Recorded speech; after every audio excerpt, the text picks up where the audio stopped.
So here's the thing, for the last like year or so, the pond has been losing a little bit of water, and for a while I thought it was actually evaporation. Recently I went around and I checked the liner on the outside of the pond, and I actually found a spot where there's a very slight leak.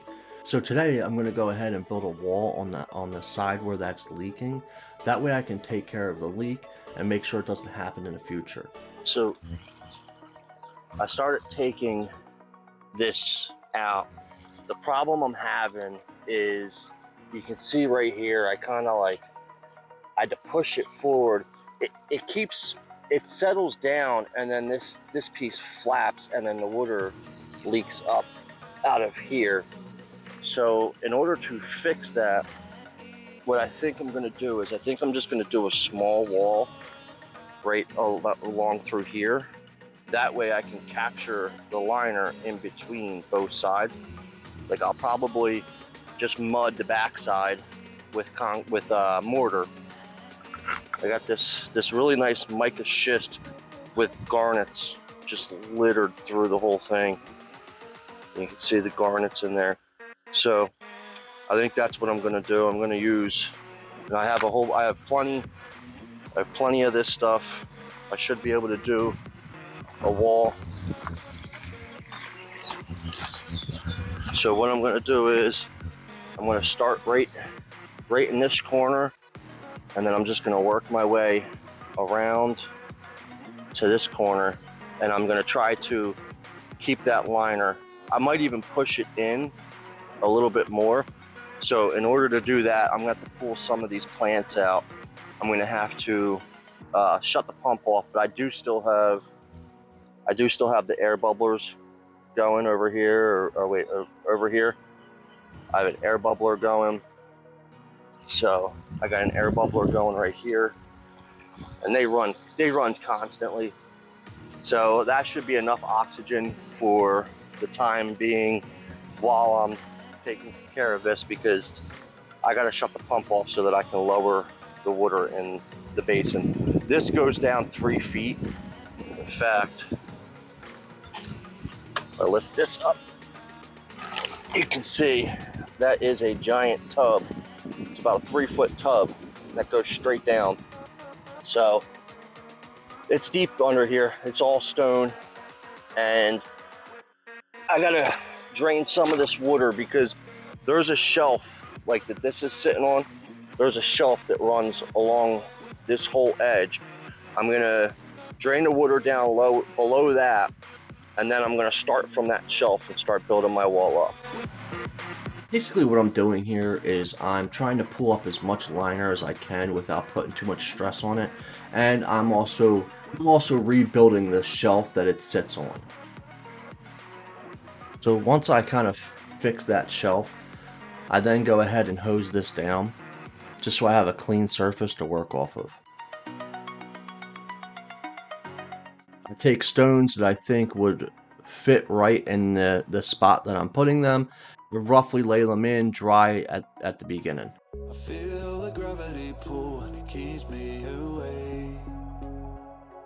I would rather be. I'm gonna get my first course, and then once I have my first course and I think it looks good and I like the placement of the stones, then I'll go back, I'll lay a bed of mud and set them in it. Now here's where I would have changed things. Because I'm using this, which is just a straight up mortar mix, it ended up taking like 5-6 hours for this to set up enough to where I can turn the pump back on, water could flow through without eroding it. But instead of doing just a straight up mortar mix, I would have actually added a little bit of this, which is called hydraulic. And what that would do is it would set up a lot faster. I would have to mix smaller batches, but it would set up a lot faster. Pretty much by the time I'm done like cementing it in, it probably would have been good enough for me to turn the pump on and be able to run it. Now, you got to be careful with this stuff, so I probably would have did like 6 scoops of the mortar mix compared to maybe 1 scoop of the hydraulic. Just enough to get it to set up faster. I also start at the most problematic spot, which is kind of this corner, and right beyond this corner is where the liner keeps pulling down, because I actually cut it a little too short. I think it was just the way that it was rolled up. I didn't realize when I was cutting, and my knife just kind of slipped down a little too far, and I took a little too much. It's not that big of a deal, but over a while it became an issue. And again, it was really leaking just a little bit. I honestly thought for a while that it was just evaporation, but it did continue to get kind of worse and worse and worse, which is why I'm doing this to begin with. So once I have all my stones laid out how I like them, I can then go back and take the mortar and just put a bed of mortar down and set them stones into it. That way it has a nice flat level base to start from. Checking out the turtle while I'm doing it. They really love that log. This guy's the only one up there for today, but usually they're all up there. I continue on my way, I get my first course in, and then I begin to try to level off the low spots.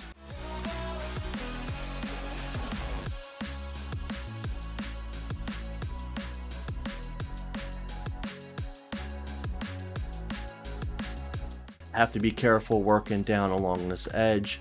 Because of the container, I don't have a whole lot of room, so I can't use too thick of a stone there. I have to kind of build it kind of straight up.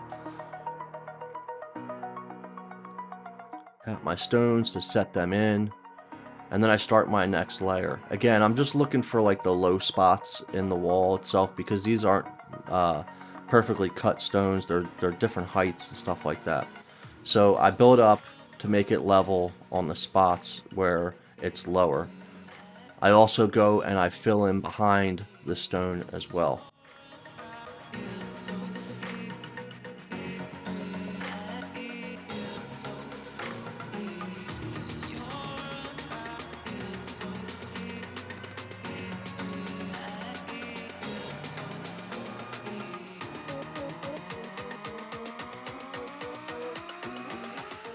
It's a little repetitive, but you just kind of keep working your way. All I'm doing is I'm putting a stone in. If I like the way it looks, then I keep it. If I don't, then I try to twist it and turn it and shape, fit a different shape. And if it just isn't working, then I throw it and grab another one. Some stones I'm trying to put at the very top because I want them to be, seen. Other stones at the bottom you really won't see, so they're kind of just base stones. So my nicest stones I'm going to use towards the middle to the top.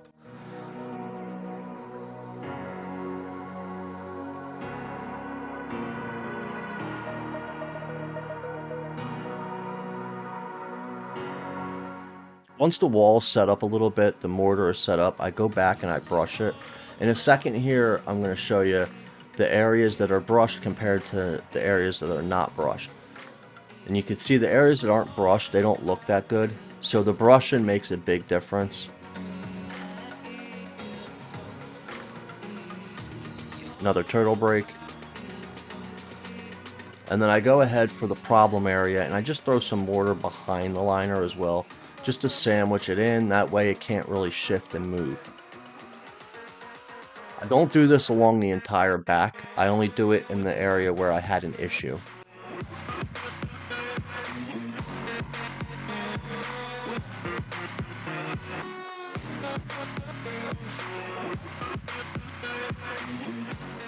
This is a quick shot after it's been done.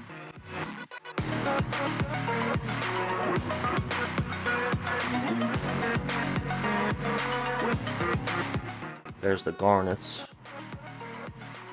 which they don't really come up that great on the video. So I'm probably gonna mess around with the top layer of it to get something that I really like.